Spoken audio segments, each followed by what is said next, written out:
what should we do about that? So they nationalized the insurance companies.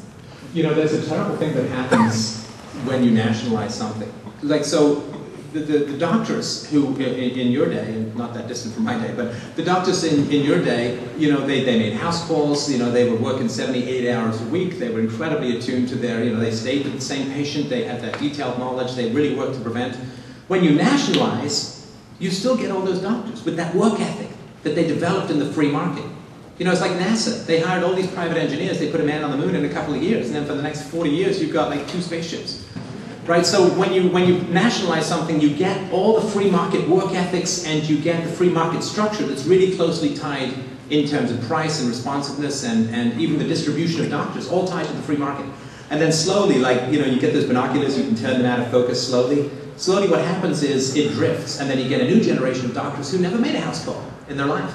And they start to replace the original doctors. So for the first people, you get the government paying for everything, usually through debt and not even through raising your taxes. And you get all of these great doctors with a great work ethic that's closely tied, and for them it's a complete bonanza for like a generation. And then the sucking comes in really slowly, but it seems almost irreversibly, and then you end up with a system that's unrecognizable to people who knew the one before.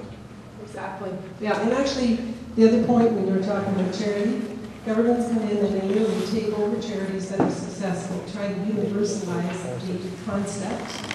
And in so doing, they literally destroy the ability to be charitable because they tear down the systems that already exist. 5 years later, when you budget for it, it disappears from the community. So it isn't just that charity is an alternative to government. Government destroys charity because it's competition. Yeah, the last thing I said, I think the speaker, the last thing I'll say is libertarians are often accused of not caring about the poor, but putting the poor and trapping them in this underworld of unsustainable poverty, reducing the quality of their education, reducing their opportunities through things like the minimum wage, and creating a system where inflation robs those hardest who have the least money and those on a fixed income, and creating all of this in a system which can't possibly sustain itself. What is going to happen to the poor when they can't fund the healthcare system? What is going to happen to the poor when they can't fund the welfare system? That is where the benevolence of the libertarians will be truly revealed.